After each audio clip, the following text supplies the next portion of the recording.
క్రీస్తునందు చేరవచ్చిన ప్రియులైనటువంటి దేవుని పిల్లలందరికీ క్రీస్తు వారి పేరట మరొకసారి నా ప్రత్యేకమైన వందనాలు తెలియజేస్తూ ఉన్నాను. ఇంత మంచి సమయాన్ని మనకు అనుగ్రహించిన తండ్రి అయిన దేవునికి క్రీస్తు వారి పేరట నా కృతజ్ఞతాస్తుతులు చెల్లిస్తూ ఉన్నాను. ప్రియులరా, సహజంగా మనిషి దేవునికి కృతజ్ఞతలు ఎప్పుడు తెలియజేస్తాడు అనేది మనం చూడగలిగితే గ్రంథంలో దేవుని చేత మేలు అనుభవించినటువంటి వారు దేవునికి కృతజ్ఞతాస్తుతులు చెల్లించాలి, చెల్లించబద్దులై ఉన్నారని గ్రంథం మనకి హెచ్చరిస్తూ ఉంది అనేక సందర్భాల్లో. ఈ కుటుంబము ఈరోజు ఈ కృతజ్ఞత కూడికను ఎందుకు ఏర్పాటు చేసుకొని ఉన్నారో, దాని యొక్క ముఖ్య ఉద్దేశం ఏంటో మనందరికీ తెలియాలంటే దేవునికి ఎందుకు కృతజ్ఞతలు చెప్పాలి మనం అనేది మొదటిగా మనం చూడగలిగితే, దేవుడు చేసినటువంటి మేలుకు గాను మనం కృతజ్ఞతలు దేవునికి తెలియపరచాలి. ఇది లేఖనానుసారమైనటువంటి జ్ఞానం. మరి దేవుని జ్ఞానానుసారంగా లేనటువంటి వారు, దేవుని చేత మేలు పొందుతున్నటువంటి వారు తిరిగి కృతజ్ఞతలు చెప్పలేనటువంటి పరిస్థితులు కూడా చాలామంది ఈ సమాజంలో బ్రతుకుతున్నారు. అయినా కూడా దేవుడు వారి పట్ల కృప చూపిస్తున్నాడు, మేలు చేస్తున్నాడు. మరి కృతజ్ఞతలు తెలపకపోవటం అనేది వాళ్ళ వ్యక్తిగతమైనటువంటిది అని బైబిల్ కూడా చెప్తా ఉంది. అసలు ఎందుకు దేవునికి కృతజ్ఞతలు తెలపాలి అనేది ఒక మాట చూద్దాం. సమయం వేస్ట్ చేయకుండా కొన్ని ప్రాముఖ్యమైన సంగతులు చూద్దాం. సమూయేలు మొదటి గ్రంథము 12వ అధ్యాయం 24వ వచనంలో కృతజ్ఞతలు ఎందుకు చెప్పాలో చెబుతున్నాడు ఆయన. సమూయేలు మొదటి గ్రంథం 12వ అధ్యాయం 24వ వచనం, ఆయన మీ కొరకు ఎన్ని గొప్ప కార్యములను చేసెనో అది మీరు తలంచుకొని ఏం చేయమంటున్నాడు? ఏం చేయాలంట? దేవుడు నా కొరకు ఎన్ని గొప్ప కార్యాలు చేశాడో వాటిని నేనేం చేయాలంట? తలంచుకోవాలి. తలంచుకోవటం అంటే తలుచుకోవటం, జ్ఞాపకం చేసుకోవటం. అంటే దేవుడు నాకు చేసినటువంటి మేలుని మరచిపోకుండా ఏం చేయాలి? జ్ఞాపకం చేసుకోవాలి. మరి జ్ఞాపకం చేసుకొని ఏం చేయాలి? దేవునికి కృతజ్ఞతలు చెప్పాలి. మరి ఎలా చెప్పాలి దేవునికి కృతజ్ఞతలు? ఆలోచిస్తున్నారా? దేవునికి ఎలా చెప్పాలి కృతజ్ఞతలు? ఎలా చెప్పాలి? కంటిన్యూషన్ చేయము దాన్ని. యెహోవా యందు భయభక్తులు కలిగి నిష్కపటులై హృదయంతో, పూర్ణ హృదయముతో ఆయనను సేవించుట అవసరము అన్నాడు. ఆవశ్యకం అంటే అవసరము అన్నమాట. అంటే దేవుణ్ణి ఎలా కృతజ్ఞతల స్తుతులు చెల్లించాలి దేవునికి అని అంటే, హృదయపూర్వకముగా మనం దేవుని కృతజ్ఞతాస్తుతులు చెల్లించాలి. ఇప్పుడు ఈరోజు మీరు చెప్పబోతున్నటువంటి ప్రాముఖ్యమైన సంగతులన్నీ ఒకే పుస్తకంలో ఉన్న సందర్భాలు చూపిస్తాను మీకు. ఒకే పుస్తకంలో ఉన్నటువంటి సందర్భాలు ఒక పాఠంగా మీకు చూపిస్తాను నేను. చాలా జాగ్రత్తగా మనం ముందుకెళ్ళి చూసే ప్రయత్నం చేద్దాం. ఎందుకు కృతజ్ఞతలు చెప్పాలి? దేవుడు మనకు చేసిన మేలుకు ఆయనకు మర్చిపోకుండా కృతజ్ఞతలు హృదయపూర్వకంగా మనం చెప్పాలి. అవునా? ఇంకా మనం ముందుకెళ్ళే ప్రయత్నం చేద్దాం. ఒక మాట అడుగుతా, సమాధానం చెప్పండి. ఆపదలు ఎన్నొచ్చినా మనల్ని ఆదరించేది ఎవరు? మనకు తోడుండేది ఎవరు? ఏమండి? మన ధైర్యపరిచేది ఎవరు? దేవుడు. అదే మనుషుల్ని నమ్ముకుంటే, దేవుణ్ణి పక్కన పెట్టి మనకు వచ్చినటువంటి అనేకమైన ఆపదల నుంచి నీ బంధువులు కావచ్చు, రక్త సంబంధులు కావచ్చు, స్నేహితులు కావచ్చు, నీ చుట్టూ ఉన్నవారు ఎవరైనా నీకొచ్చే ఆపదల నుంచి నిన్ను ఆదరించి సహాయం చేసి నీకు తోడుంటారా? ఒకవేళ ఉన్న ఎన్ని రోజులు ఉంటారో నీకు చెప్పండి, ఆలోచించండి. అదే దేవుడైతే, దేవుని మీద ఆధారపడి నువ్వు బ్రతికితే, అసలు ఇన్ని ఆపదలు రావడానికి కారణం ఎవరు? మీరు చెప్పండి. కష్టాలు, బాధలు ఇవన్నీ ఎవరు పెడుతున్నారు మనకి? కష్టమైన, సుఖమైన, కీడైన, మేలైన, సంతోషమైన, దుఃఖమైన, వీటికి కారణం ఎవరో చెప్పాలి. దేవుడేనా? ఒక్కసారి ఒకే పుస్తకాలు అని చెప్పినా కూడా ఒకసారి మళ్ళీ వెనక్కి వెళ్ళి మనం ముందుకు వచ్చే ప్రయత్నం చేద్దాం. ద్వితీయోపదేశకాండం తీయడం కొంచెం నిదానమైన 30వ అధ్యాయం 15వ వచనం చూస్తారా? ద్వితీయోపదేశకాండం 30వ అధ్యాయం. నేడు నేను జీవమును, మేలును, మరణమును, కీడును నీ ఎదుట ఉంచి ఉన్నాను. ఏమంటున్నాడు దేవుడు? నీ ముందు పెట్టాను నాయన. ఏమేమి పెట్టాడు దేవుడు మన ముందు? మేలుంది, కీడుంది, మరణం ఉంది, జీవం ఉంది. ఇప్పుడు నువ్వు ఎన్నుకోవాలి, నువ్వు డిసైడ్ చేసుకోవాలి. నీకేం కావాలి? మేలు కావాలా? అయితే జీవాన్ని కోరుకో. కీడు కావాలా? అయితే ఖచ్చితంగా నీకు మరణం వస్తుంది. దేవుడు చెబుతున్నాడు, డిసైడ్ చేసుకో. భూమి మీద నీకేం కావాలి? నువ్వు మేలు కోరుకుంటే జీవానికి వెళ్తావు, కీడు కోరుకుంటే మరణానికి పోతావు. డిసైడ్ చేసుకోమని చెబుతూ కిందకు వచ్చేసరికి 20వ వచనం అంటున్నాడు కదా. 20వ వచనము లాస్ట్ లైన్లో 4వ లైన్లో అంటాడు, నీ ప్రాణమునకును నీ దీర్ఘాయుషునకును మూలమై ఉన్నాడు. ఎవరు మూలమై ఉన్నాడంటే 2వ లైన్లో 3వ లైన్లోకి వెళ్ళండి. మీరు నివసించినట్లు యెహోవాయే మీ ప్రాణమునకును నీ దీర్ఘాయుషునకును మూలమై ఉన్నాడు. అంటే నీ ప్రాణానికి మూలం ఎవరు? దేవుడు. ఈరోజు మనం ఇలా ఉన్నామంటే దానికి కారణం ఎవరండి? దేవుడే మనకు కారణం. మన ప్రాణానికి మూలం ఆయన. ఎందుకంటే ఆయన అందరికీ ఏమిచ్చేవాడు? జీవమును, ఊపిరిని, సమస్తమును దయచేవాడు ఆయన. మరి అన్నీ ఇచ్చే దేవుని విడిచిపెట్టి లోకం వెంట, లోకంలో ఉన్న మనుషులు వెంట తిరిగామనుకోండి, ఏమన్నా ఉపయోగం ఉంటుందా? ఉంటుందండి ఉపయోగం? ఒక్కసారి మళ్ళీ అక్కడికి వెళ్దామా? కీర్తనల గ్రంథం 118. కీర్తనల గ్రంథం 118వ కీర్తన 8-9 వచనాలు చూడండి. మనుషులను నమ్ముకొనుట కంటే, ఈరోజు కళ్ళ ముందు కనపడుతున్నటువంటి మనిషిని నమ్ముతాడు మనిషి, కానీ బ్రతుకునిచ్చి బ్రతికిస్తున్నటువంటి దేవుణ్ణి మాత్రం కనబడట్లేదు కాబట్టి నమ్మడం. అవునా కదా? భూమి మీద ఉన్న మనిషిని నమ్ముతాడు మనిషి, మరి దేవుణ్ణి నమ్ముతున్నాడా? నమ్మట్లా. అట్లాంటి వాళ్ళ గురించి చెబుతున్నాడు. మనుషులను నమ్ముకున్నట కంటే యెహోవాను ఆశ్రయించుట మేలు. ఎవరిని ఆశ్రయించమంటుంది గ్రంథం? దేవుణ్ణి, జీవం కలిగిన దేవుణ్ణి ఆశ్రయించాలి నువ్వు. అలా ఆశ్రయిస్తేనే నీకు మేలు. రాజులను నమ్ముకొనుట కంటే యెహోవాను ఆశ్రయించుట మేలు. ఒక దేశానికి, ఒక రాష్ట్రానికి అధికారి కావచ్చు, వాళ్ళు ఎంత పెద్దోళ్ళని కావచ్చు, కానీ నువ్వు నమ్మవలసింది, వెంబడించవలసింది జీవం కలిగినటువంటి దేవుణ్ణి. ఆయన్ని అనుసరిస్తేనే నీకు మేలుంది. దేవుణ్ణి పక్కన పెట్టేసి నువ్వు మనుషుల్ని ఆధారం చేసుకొని, ఈ సమాజాన్ని ఆధారం చేసుకొని బ్రతికితే నీకు కీడే కానీ మేలుండదు. అసలు మనుషుల్ని ఎందుకు నమ్మొద్దు అన్నాడు దేవుడు. వాడు రాజే కావచ్చు, లేకపోతే ఇంకా పెద్ద గొప్ప పేరున్నోడు కావచ్చు, ఎవడైనా మనిషే, ఎవడైనా ఒకరోజు చావాల్సిందే. ఎందుకు దేవుడు అసలు మనుషుల్ని నమ్మొద్దు అన్నాడు? అది కూడా చూడండి బైబిల్లో. కీర్తనల గ్రంథం 146 కీర్తన 3వ వచనం. ఎందుకు మనుషుల్ని నమ్మొద్దు అన్నాడు చూడండి. కీర్తనల గ్రంథం 146:3. రాజుల చేతనైనను నరుల చేతనైనను రక్షణ కలగదు. వారిని నమ్మొద్దు, వారిని వెంబడించొద్దు, వారినే ఆధారం చేసుకొని నువ్వు బ్రతకొద్దు. బ్రతుకుదెరువు కోసం తిరుగు, తప్పులేదు. అంతేగాని బ్రతుకునిచ్చిన దేవుణ్ణి పక్కన పెట్టి ఈ సమాజంలో ఉన్నటువంటి మనుషుల్ని వెంబడించేసి దేవుణ్ణి పక్కన పెట్టి నువ్వు బ్రతికితే ఎంతకాలం బ్రతుకుతావు? మహా అయితే కొంతకాలం బ్రతుకుతావు. ఆలోచించుకో. అందుకే మనుషుల్ని నమ్మొద్దు నువ్వు. నీ ప్రాణానికి మూలం దేవుడు, నీ బ్రతుకుకు మూలం దేవుడు. నీకు అన్నీ ఇచ్చేది ఆయన, ఆపదొస్తే సాయం చేసేది ఆయన, నిన్ను బ్రతికించేది ఆయన. ఆయన మీదే ఆధారపడాలి నువ్వు.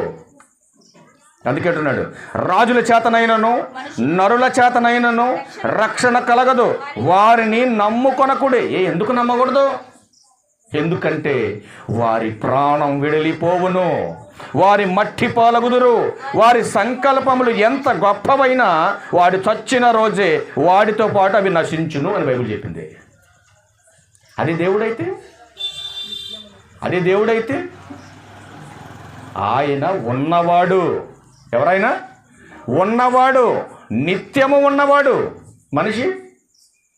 ఈరోజు ఇక్కడ కూర్చున్నాం, రేపు ఎంతమంది ఉంటాం ఎవరికి తెలియదు. తెలుసా ఎవరికైనా? నేనైనా మీరైనా మరెవరైనా. రేపు ఏం జరుగుద్దో మనకు తెలియదు. ఉన్నంతసేపే ఎగురుతూ ఉంటాం అదని ఇదని. అర్థమవుతుందా?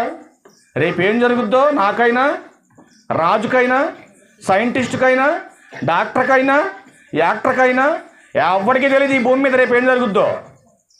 కానీ సోది కబుర్లు చెప్పి డబ్బులు సంపాదించుకోవడానికి మాత్రం తిరుగుతారు బయట. భవిష్యత్తులో అది జరుగుద్ది, భవిష్యత్తులో ఇది జరుగుద్ది అని ఫేక్ గాళ్ళు బోడు మంది ఉన్నారు బయట. కానీ రేపేం జరుగుద్దో చెప్పాలంటే దేవుని మహాజ్ఞాన గ్రంథం చెప్పాలి, మనుషులు చెప్పలేరు. అందుకే అంటున్నాడు, మనుషులు ఎందుకు నమ్ముకోవద్దన్నాడు, మనుషుల్ని ఎందుకు నమ్మొద్దన్నాడు. వాళ్ళ వలన రక్షణ కలగదు, వాళ్ళు వలన నీకు ఎలాంటి ఉపయోగం లేదు. వాళ్ళు చచ్చిపోతే ఇక నీకు కనపడరు.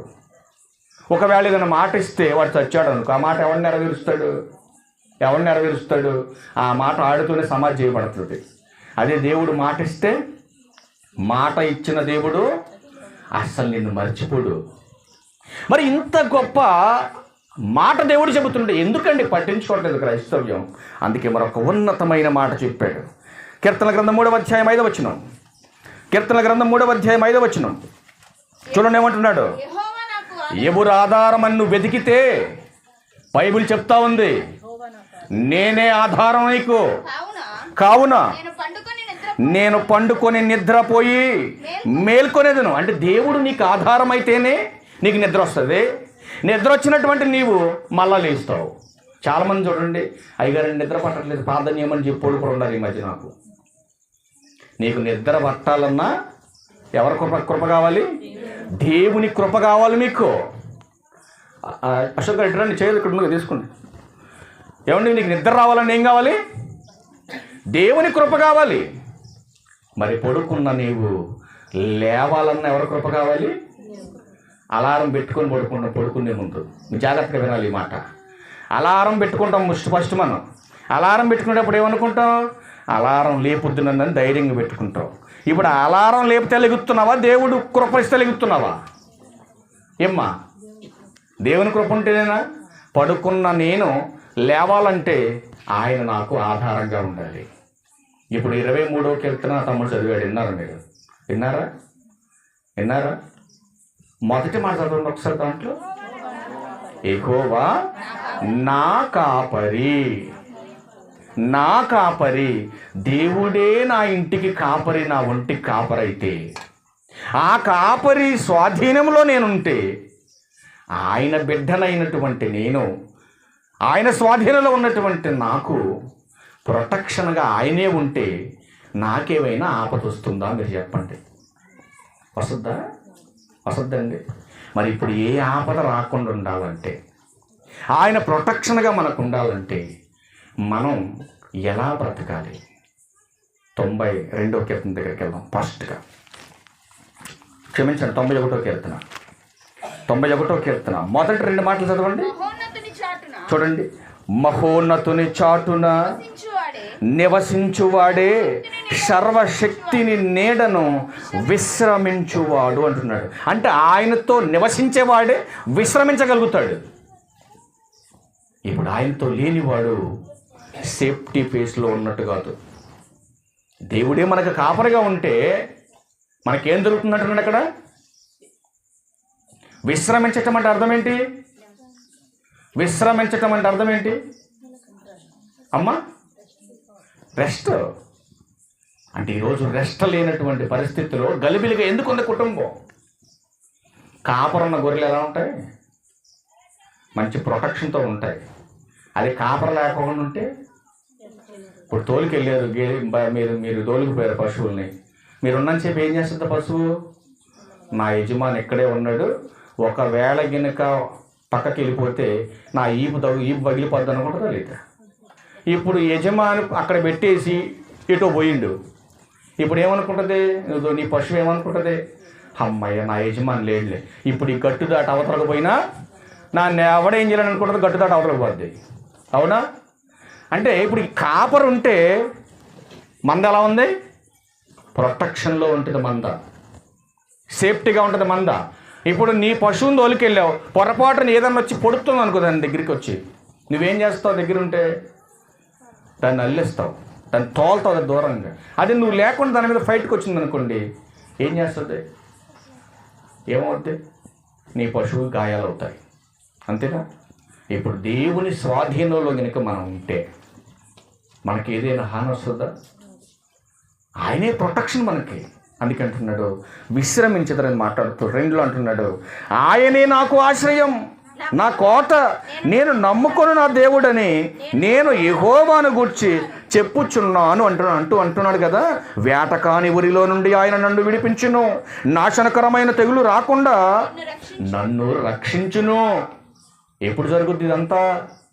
నువ్వు దేవునితో ఉన్నప్పుడు, దేవుడే నాకు ఆధారమని నువ్వు బ్రతికినప్పుడు, దేవుడే నాకు తోడు అని నువ్వు ఆయన నమ్ముకున్నప్పుడు ఆయన సహాయం చేస్తాడు. అలా కాకుండా మనకు నచ్చినట్టుగా బ్రతికి, మనకు నచ్చినట్టుగా తిరిగి, దేవా నన్ను కాపాడయ్యా, నాకు నా అవసరాలు తీర్చేయండి, ఇలా చేస్తాడు. మీరు ఆలోచించండి. అందుకే మరొక ప్రాముఖ్యమైన సంగతి చెబుతున్నాడు. మరొక ప్రాముఖ్యమైన సంగతి చూద్దాం ఒకసారి. 121వ కీర్తనలో కూడా మరొక మాట ఉందో, చదువుకొని మనం వెనక్కి వచ్చే ప్రయత్నం చేద్దాం. మొత్తం ఈ కీర్తన గ్రంథంలో చూపిస్తాను, జాగ్రత్తగా చూడండి. కీర్తన గ్రంథం 121లో 2వ వచనం చూడండి. యెహోవా వలననే నాకు సహాయం కలుగును. అది ఏదైనా కావచ్చు, ఏ సహాయమైనా చేయగలిగేది దేవుడు మాత్రమే, మనుషులు కాదు. ఒకవేళ మనిషి సాయం చేసినా మరొక రోజు నీ దగ్గరకు వచ్చి వడ్డీ సహా తీసుకుపోతాడు, అవునా కదా? ఒకవేళ ఇవాళ కేజీ బియ్యం ఇచ్చాడు అనుకో, నీకు లేదని, తెల్లారు ఏం చేస్తాడు? ఏ డబ్బాతో కొలిసి నీకు ఇచ్చారో అదే డబ్బాతో కొలిసి తీసుకెళ్ళిపోతారు. 1 లీటర్ పాలు నీకు పోసారు అనుకో, మళ్ళీ తెల్లారు ఏం చేస్తారు? ఆ లీటర్ పాలు మళ్ళీ కొలతీసి తీసుకెళ్ళిపోతారు. అది దేవుడిస్తే. తిరిగి అడిగాడు ఎప్పుడైనా? దేవుడిచ్చింది అడిగాడు, తిరిగి అడగల. అందుకే అంటున్నాడు, యెహోవా వలన నాకు సహాయం కలుగును, ఆయన భూమి ఆకాశములను సృజించిన వాడు. 7వ వచనం, ఏ అపాయము రాకుండా యెహోవా మాత్రమే నిన్ను కాపాడువాడు, ఆయన నీ ప్రాణమును కాపాడేవాడు. జాగ్రత్తగా ఆలోచించగలిగిన మాట. ఇప్పుడు చెప్పండి, నీ ప్రాణాన్ని దేవుడు కాపాడగలడా, మనుషులు కాపాడగలరా? చెప్పండి. ఒకవేళ ఈరోజు తిండి లేదు, బట్టలు లేవు, ఇల్లు లేదంటే నీ చుట్టూ ఉన్నవారు సాయం చేయగలరు. అది ప్రాణం మీదకి వచ్చింది, ప్రాణం పోతుందంటే ఎవడండి సపోర్ట్ చేసేది భూమి మీద? డాక్టర్ గారు కూడా ఏమంటారో తెలుసండి, నేను చేయవలసిందంతా చేశాను, ఎంతమంది వచ్చినా ఎంత పెట్టినా చివరికే ఆ దేవుడే దిక్కు, చివరికే ఆ దేవుడే దిక్కు. ఎందుకు దేవుడు దిక్కు? ప్రాణం పోసింది ఆయన కాబట్టి. ఈ లోకంలో అందరూ అన్నీ ఇస్తారండి.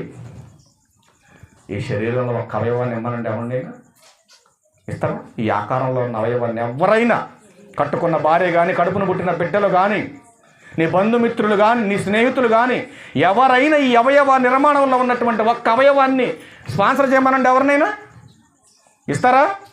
ఎవరో. పోనీ ఈ దేహంలో నుంచి ఈ ఆత్మ వేరు చేయకుండా ఆపగలమండి?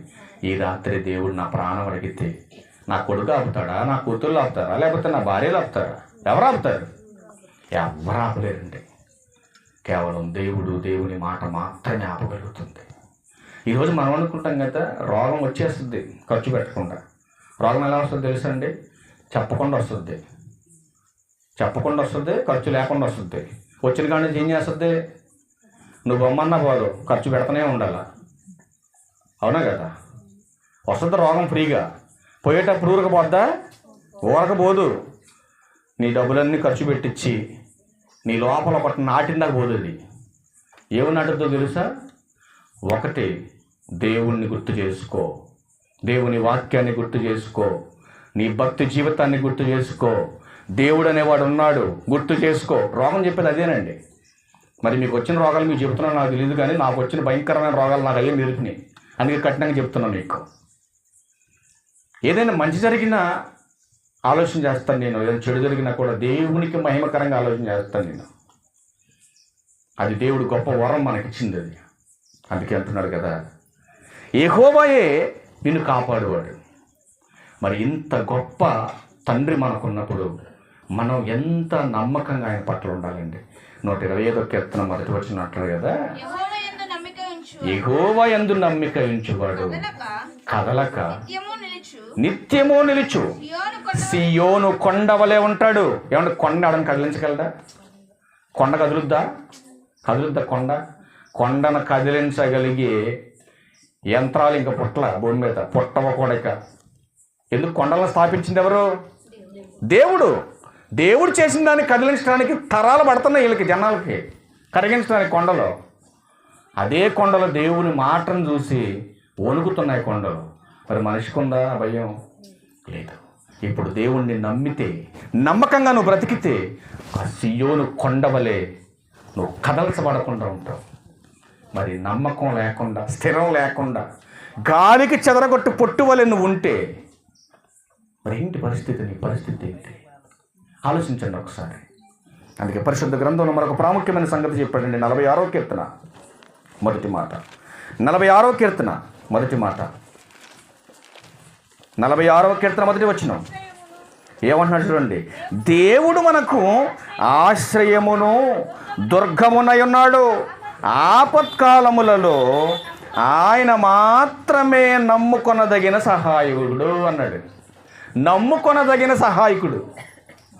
అప్పుడప్పుడు మన వాళ్ళు అంటూ ఉంటారు, నిన్ను నమ్ముకున్నాం కదరా, ఏంటి ఎలా చేసావు? ఇస్తానన్నావు కదా, నిన్ను నమ్ముకొని మేము హాస్పిటల్కి వెళ్ళాం, నిన్ను నమ్ముకొని మేము ఇంత పని చేసాం, మరి ఇదేంటి ఎలా అన్నామంటే ఫస్ట్ ఇతను అంటారు, తర్వాత ఏమని అంటారు. కానీ దేవుడు మాత్రం అలాంటి కాదు ప్రియులారా. ఏం చేస్తారంటే ఆపత్కాలంలో నువ్వు నమ్మదగినటువంటి సహాయకుడు ఆయన. ఎందుకంత ప్రేమ మనం అంటే ఆయనకి? యెషయా గ్రంథం 41వ అధ్యాయం 10వ వచనం. యెషయా గ్రంథం 41వ అధ్యాయం 10వ వచనం. ఎందుకు ఆయనకి అంత ప్రేమ మనం అంటే? ఏమంటున్నాడు? జాగ్రత్తగా తెలుగుతారన్నమాట. నీవు నా దాసుడవనియు నేను నిన్ను ఉపేక్షింపక ఏర్పరచుకొంటిననియు నేను నీతో చెప్పి ఉన్నాను, నీకు తోడై ఉన్నాను, అస్సలు భయపడకు, నేను నీ దేవుడై ఉన్నాను, దిగులు పడకు, నేను నిన్ను బలపరుతును, నీకు సహాయం చేయవాడు నేనే, నీతి అను నా దక్షిణ హస్తముతో నిన్ను ఆదుకొందును. ఏ తండ్రి చెబుతారు ఈ మాట? చెప్పండి. ఏ ఫ్రెండ్ చెబుతాడు? ఏ బంధువులు చెప్తారు మనకి ఈ మాటలు? ఎంత గొప్ప మాటలు చెబుతాడు పరలోకపు తండ్రి. నిన్నెప్పుడు కూడా నా దాసుడని నేను అనుకోలేదు నాన్న, నిన్ను ఏర్పరచుకున్నాను నా కొడుకుగా, కుమార్తెగా. కనుక నువ్వు అస్సలు భయపడకు, దిగులు పడకు, నీకు సహాయం చేస్తాను, నీతి అయిన నా దక్షిణ హస్తముతో నిన్ను ఆదుకుంటాను, దిగులు పడమాక. దేవుణ్ణి నమ్ముకొని అన్యాయం అయిపోయాను అన్నోళ్ళు ఎవరైనా కనపడ్డారు మనకు బైబిల్లో? లోకంలో ఉన్నారు లేండి కొంతమంది పనికిమాలినోళ్ళు, పూర్తిగా నమ్మరు దేవుణ్ణి. వాళ్ళు అవసరం వచ్చినప్పుడు దేవుణ్ణి నమ్మి అవసరం తీరిపోయిన తర్వాత లోకంలో తిరుగుతారు. అట్లాంటి వాడికి మీరు పట్టించుకోవద్దు. బైబిల్ ఎక్కడ మనకు కనపడ్డారు 66 పుస్తకాల్లో? దేవుణ్ణి నమ్మి అబ్రహాం గారు అన్యాయస్తుడయ్యాడా? దేవుణ్ణి నమ్మి నోవహ్ గారు ఏమైనా అన్యాయస్తుడయ్యాడా? అవలేదు. వాళ్ళ విశ్వాసం వలన, వాళ్ళ భక్తి జీవితం వలన గొప్ప ఆదరణ పొందుకున్నారు దేవుని వలన. మరి ఈరోజు మన విశ్వాసాన్ని బట్టి దేవుడు మనకు సహాయం చేస్తాడు, మన నమ్మకాన్ని బట్టి దేవుడు మనకు మేలు చేస్తాడు, మన భక్తిని బట్టి మనకి ఆశీర్వాదం దేవుడు ఇవ్వగలుగుతాడు.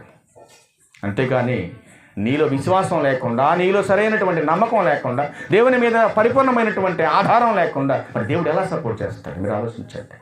అందుకే మరొక మాట చూద్దాం. కీర్తన గ్రంథం 4వ కీర్తన 8వ వచనం. కీర్తన గ్రంథం 4వ అధ్యాయం చూడండి ఏమంటున్నాడు. యెహోవా నెమ్మదితో పండుకొని నిద్రపోవుదును, నేను ఒంటరిగా ఉండినను నీవే నన్ను సురక్షితముగా నివసింపజేయుదువు. నువ్వు ఒంటరిగా వాడివైనా కూడా దేవుడు ఏం చేస్తాడు? నీకు ప్రొటెక్షన్ ఇచ్చి నిన్ను కాపాడతాడు దేవుడు. నువ్వు ఎక్కడైనా పడుకో, ఎక్కడైనా ఉండో. పుల్లయ్య గారు కరెంటు పని చేసి ఒక్కడు ఎన్నిసార్లు ఎక్కడెక్కడ పడుకున్నాడు. ఎంత ఆదరణ ఇచ్చుంటాడు దేవుడు. మీరు ఆలోచించండి. కొంతమంది ఒంటరిగా పడుకోవటానికి భయం, అవునా కదా? అమ్మో నేను పడుకొని అంటారు. మరి దేవుడు ఏమంటున్నాడు? మరి నేను ఉన్నాను రప్పించాడు ఈ పక్కన అంటున్నాడు ఆయన. దేవుడి ప్రొటెక్షన్ మనకు ఉంటుందండి. మనం అనుకుంటాం కదా పడుకునే ముందు, దేవా నీ బంగారు దూతలను పెట్టు, కాపలా పెట్టు. ఎన్ని దూతలు కావాలి మనకి? నువ్వు చెబితే పెడతాడా, ఆయనే పెడతాడా? ఆయనే పెట్టాలంటే నీ బతికి ఎట్లా ఉండాలి? ఆయనకు తగినట్టుగా బతకాలి. ఆయనకు తగినట్టుగా నువ్వు బ్రతికితే అసలు దూతల గురించి నువ్వు అడగనక్కర్లా. తెలుసా నీకు ఇది? ఒక ఆవిడ చేస్తుందండి ప్రార్థన, దేవా నీ బంగారు దూతల్ని కంచెగా పెట్టయ్యా మా ఇంటికి అంతే. ఏమన్నా వజ్ర వైడులు ఎలా ఉండయా లోపల అనుకున్నాను నేను. బంగారు దూతలను ఎన్ని?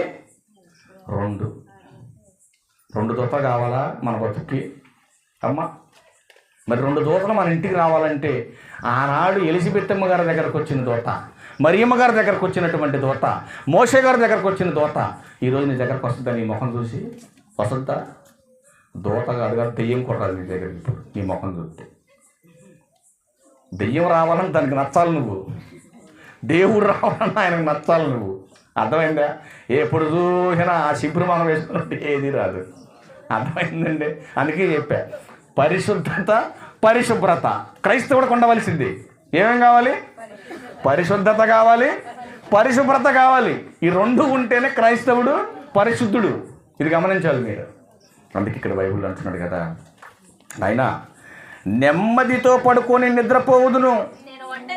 దావీదు గారు అన్నాడు చూడండి, యెహోవా నెమ్మదితో పడుకొని నిద్రపోవుదును. ఏమండి అసలు నెమ్మది వస్తుంది? ఈరోజు చాలామంది చూడండి నిద్ర పట్టనటువంటి పరిస్థితులు ఉన్నాయి ఈరోజు చాలామందికి.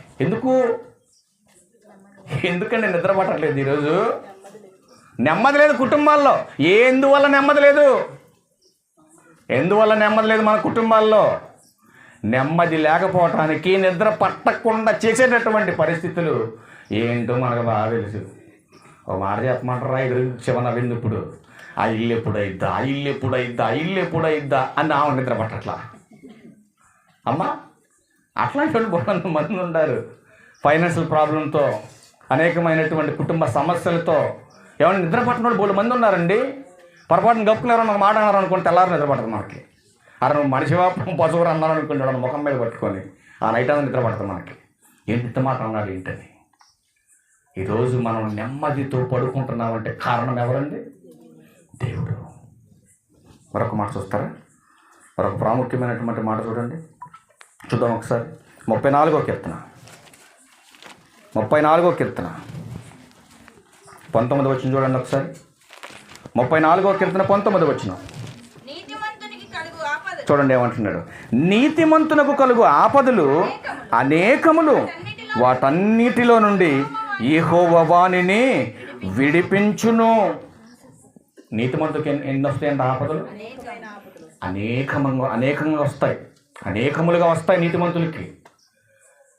మరి నీతిమంతులకి కష్టాలు వస్తాయని బైబిలే చెప్పింది. కానీ మనం ఏమంటాం? ఏ బాధలన్నీ మాకేనా? మాకే వస్తాయి బాధలన్నీ? మరి నీకే వస్తాయి. మరి అబ్రహాం గారికి బాధ లేదా? నిజంగా అబ్రహాం గారికి వచ్చిన పరీక్ష నీకు పెడితే నువ్వు వద్దు, నీ మందిరం వద్దు, నీ వాక్యం వద్దు, అసలు మాకు ఈ ఊరే వద్దని బోత విడిచిపెట్టి. అబ్రహాం గారికి వచ్చినటువంటి పరీక్ష ఎంత భయంకరమైన పరీక్ష అండి అది. లేక 25 సంవత్సరాల తర్వాత ఒక మగబిడ్డనిచ్చి ఆ మగబిడ్డను తీసుకొచ్చి బలిమ్మంటావా? అసలు నువ్వు దేవుడివేనా అంటాం మనమైతే. ఆయన ఏమనుకున్నాడు తెలుసండి? దేవుడే ఇచ్చాడు, దేవుడికి ఇచ్చేత తీసుకెళ్ళి. ఎందుకంటే నేను నమ్ముకున్న నా దేవుడు మృతులను సైతం లేవనెత్తేటటువంటి దేవుడు. అంత విశ్వాసం, నమ్మకం ఆయనకుంది. మరి ఈరోజు మనకుందా? మీరు ఆలోచించేయండి. మనకి చిన్న చిన్న బాధలు వస్తే మనకు కొంతమందికి మందిరమే గుర్తురాదు బాధలు వస్తే. మరి ఏం గుర్తొస్తుంది కొంతమందికి? బాధలు వస్తే ఏం గుర్తొస్తుందో చెప్పమంటారా? ఇటు పక్కన ఉన్న ఒక పనికిమాలినోడు ఈ ఊరిలో వెళ్తా ఒకరోజు ఆడి దగ్గరికి. ఉన్న పనికిమాలినోడు ఆడి దగ్గర పోతారు. వాళ్ళు ఎంత పనికిమాలినోడు తెలుసా? పెద్ద పనికిమాలినోడు వాళ్ళు. అసలు వాక్యం చేయాలి ఏది చేసినా. తాయితులు ఏం చేస్తాం మీకు చెప్పండి? ఈ బతుకును మారుతాయా? లక్షిస్తా ఎవడైనా సరే తాయితు వల్ల బతుకు మారుద్దని నిలబడితే లక్షిస్తాడికి నేను. నా భార్య నాన్నతోడు పెట్టాను బ్యాంకులో. పోతే రోగాలు అసలు దేవుడు పంపించే రోగాన్ని ఎవడైనా మంత్రించి కానీ తాయెత్తులేసి కానీ ఎవడైనా ఏదైనా చేసి కానీ వదిలించగలిగే దమ్ము నుండి పిలవండి, వీర్రాగపురమే వస్తా. నీకు వచ్చే ప్రతి ఆపద నుంచి తప్పించాలంటే దేవుడు తప్పించాలి. నేను ప్రార్థన చేస్తాను, చేతపడి చేయమను. ఎవడ పోతాడో తేలుద్దాం. చిత్తపూర్లు ఇదే చెప్పాను నేను అడిగి. ఎవడెవడు చేతబడులు చేస్తున్నారో మానుకోండి. పేరు పెట్టి కనుక ప్రార్థన చేసావా, నువ్వు నిమ్మకాయ పెట్టి ముళ్ళు పెడతావు దాని మీద, అవన్నీ పెట్టాం. మేము పిచ్చి పిచ్చి అన్నీ చేస్తాం. చక్కగా నీట్గా ప్రార్థన చేస్తాను నీ పేరు పెట్టి అంతే. నువ్వు పెట్టి 21 రోజు కూడా పెట్టను నేను 11 రోజులు పెడతా నీ చావు తినా. నువ్వు చెయ్యి 21 రోజు చెయ్యి, నేను 11 రోజులు చేస్తా ప్రార్థన నీకోసం. ఎవడ పోతాడో తేలుద్దామని చెప్పాను నేను. మళ్ళా 6 నెలల దాకా ఎవరు సప్పిల్ లేడు ఆ మధ్యలో. అలా ఉంటుంది భక్తి. బయలుదేవత ఎంతమంది ఉన్నారు? బయలుదేవత ప్రవక్తలు ఎంతమంది ఉన్నారండి? చాలామంది ఉన్నారు. మరి దేవుని ప్రవక్త అయినటువంటి వ్యక్తి ఎంతమంది ఉన్నారు ఎదురుగా? ఒక్కడేనండి. దేవుడు తోడున్నవాడు ఒక్కడే ఉంటాడు. ఒక డైలాగ్ ఉంది చెప్పండి. సింహం ఎప్పుడు అదేనమాట. దేవుని బిడ్డ ఎప్పుడు అలా ఉంటాడు. పనికిమాలి మొత్తం గుంపు వస్తాయి, పనికిమాలి అన్నీ. అదన్నమాట. దేవుని తోడున్నాడు ఒక్కడే ఉంటాడు ఎక్కడైనా. దయ్యం ఆడికి ధైర్యం లేదు కాబట్టి గుంపు వేసుకొస్తుంది. అది దేవునికి అలా ఉండదు, ఒక్కటి చాలు. గొలియాత్ ఎంత ఉండదు, పుల్లయ్య గారింటి ఎత్తు ఉండదు గొలియాత్. ఆడిని చూసి జనం అంతా పరుగు అని చూసి అక్కడెక్కడో గొర్రెలు కాసుకొని బొడ్డోడు ఎంత తోడొచ్చాడు. ఆడేం చూశాడు? దావీదు గారు ఏం చూశాడండి? అసలు గొలియాత్ కింద గోలీలా కనపడుతున్నాడు ఆయనకి. ఈ గింతన్న బొడ్డోడికి గోలియాత్ అంత ఎత్తున్న గోలీలా కనపడుతున్నాడు. ఆ ఒడిశాల్లో బిడ్డ తిప్పుకొట్టే గోలి ఎంత ఉన్నాడు. దేన్ని బట్టి చూశాడు ఆయన? దేవుణ్ణి బట్టి చూశాడు. దేవుని బట్టి చూశాడు గొలియాత్ని. వచ్చే ప్రమాదాన్ని కూడా మనం అలాగే చూడాలి. నా దేవుని ముందు ఈ ప్రమాదం ఎంత, ఈ పరిస్థితులు ఎంత, వంచిన ఆయన ఇష్టమే, తీసిన ఆయన ఇష్టమే. అలా నిలబడు, దేవుడు ఖచ్చితంగా నిన్ను నిలబెడతాడు. కానీ మనం అలా స్టాండర్డ్ మైండ్తో ఉండం. ఎల్లమొచ్చి ఒక మాట చెప్తారు, పుల్లమొచ్చి ఒక మాట చెప్తారు, దోడ ఒక మాట చెప్తారు, ఈడు ఒక మాట చెప్తారు. చివరకు మైండ్ అంతా పోయి చివరికి నువ్వు మంచం ఎక్కుతావు. అవునంటారా కాదంటారా? నిజమే. ఈ దరిద్రం ఎక్కువగా మనవరంలోనే ఉంటుంది, మన పిల్లల్లోనే. ఎంబీబీఎస్ ఎండీకి కూడా తెలియదు ఈ రోగాల గురించి, మనకు బాగా తెలుసు. మనం చెప్పే మాటలకి పేషెంట్ ఇంకా 10 రోజులు బతికోవడం కూడా 3 రోజులు చచ్చిపోతారు. అట్లాంటి మాటలు చెప్తాం మనం. కానీ దేవుడు ఏమంటున్నాడంటే ప్రియులరా, నీతిమంతులకు అనేకమైనటువంటి ఆపదలు వస్తాయి, వాటన్నిటిలోంచి ఆయన విడిపిస్తాడు. 7వ వచనం ఏమంటున్నాడు చూడండి. యెహోవా యందు భయభక్తులు గల వారి చుట్టూ ఆయన దూత కావలిగా ఉండును.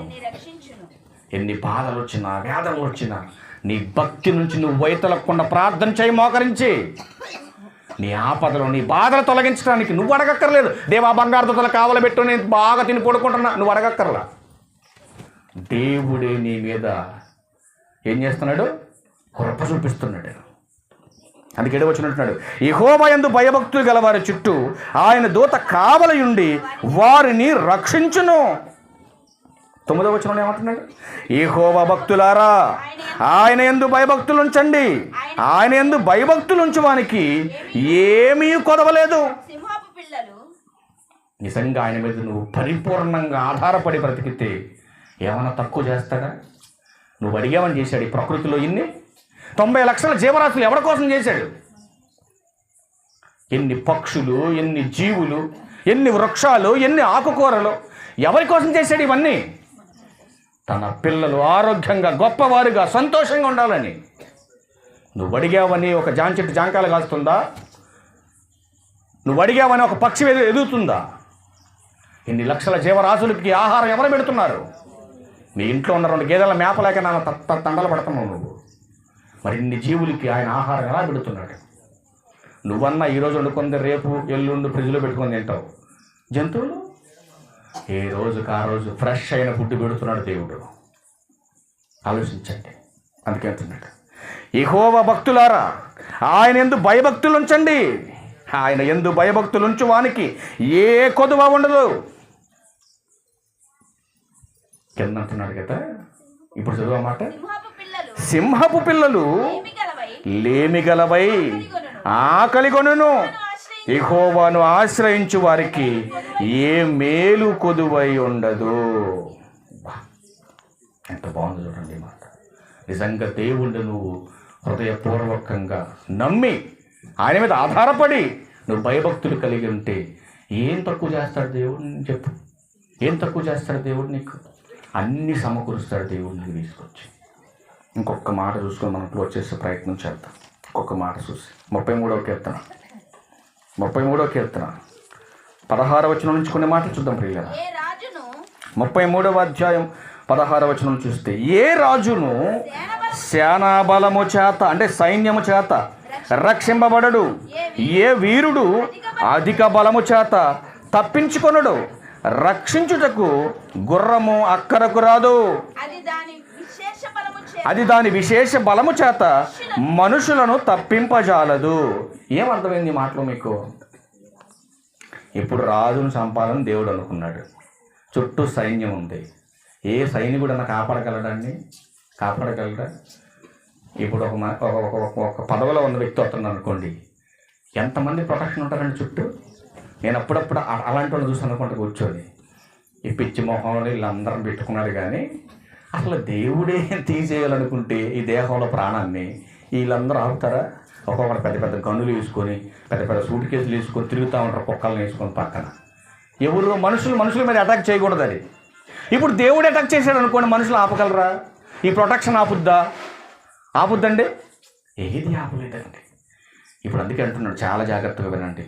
ఏ రాజును సేనా బలము చేత రక్షింపబడడు.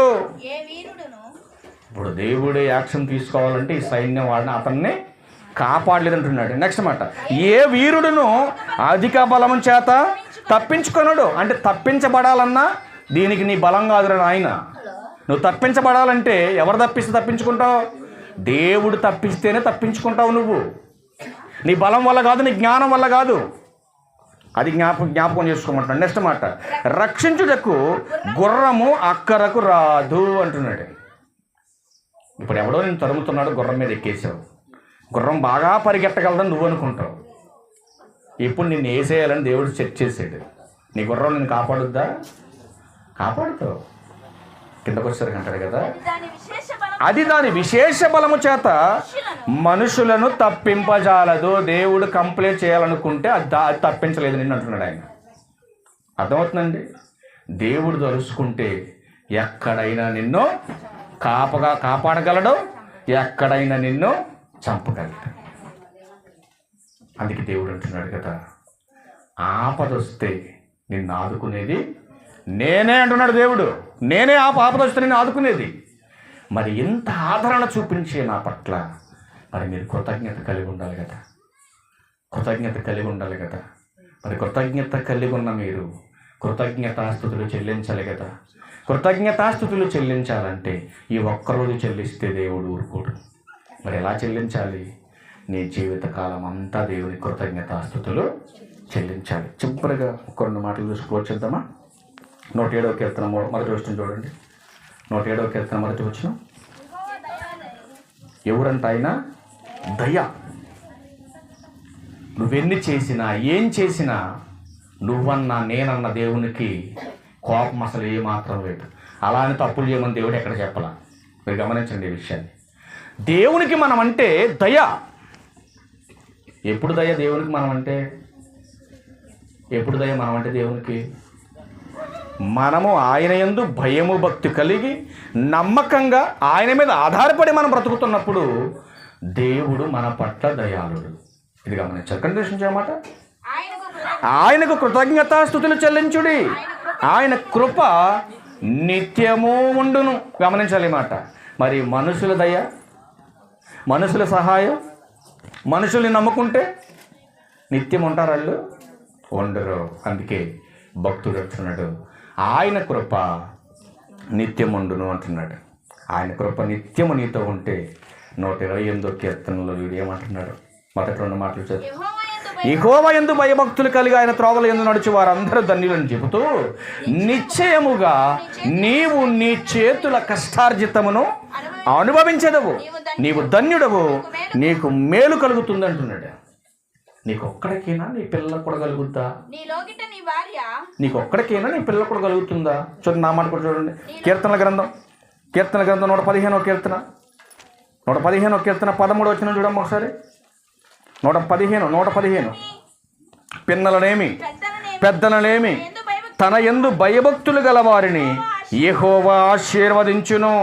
యెహోవా మిమ్మును మీ పిల్లలను వృద్ధి పొందించును. ఎప్పుడు? ఆయన యందు భయము భక్తి కలిగి మనం ఆయన మీదే ఆధారపడి బ్రతికినప్పుడు దేవుడు మనల్ని, మన పిల్లల్ని, మన కుటుంబాన్ని నిత్యము దేవుడు ఆశీర్వదిస్తాడు. ఇప్పుడు చెప్పండి, ఆపదొస్తే మనల్ని ఆదరించేది ఎవరు? దేవుడు. కనుక ఈ కుటుంబానికి దేవుడు చేసినటువంటి మేలుగాను, వాళ్ళు ఏర్పాటు చేసినటువంటి కృతజ్ఞత కూడుకును బట్టి తండ్రి అయినటువంటి దేవునికి తన మాటల ద్వారా ఈ యొక్క సమాజానికి, ఈ సమాజంలో బ్రతుకుతున్నటువంటి మనుషులకి ప్రకటన చేయటమే దేవునికి నిజమైనటువంటి కృతజ్ఞత. ఆ గొప్ప పని ఈరోజు పుల్లయ్య గారు చేసినందుకు తండ్రి అయినటువంటి దేవుని పేరట, ప్రభు అయిన క్రీస్తు వారి పేరట, పరిశుద్ధాత్మ పేరట నా ప్రత్యేకమైన వందనాలు తెలియజేస్తాను. ఆసక్తిగా మీ అందరికీ నా వందనాలు. Thank you. మరొక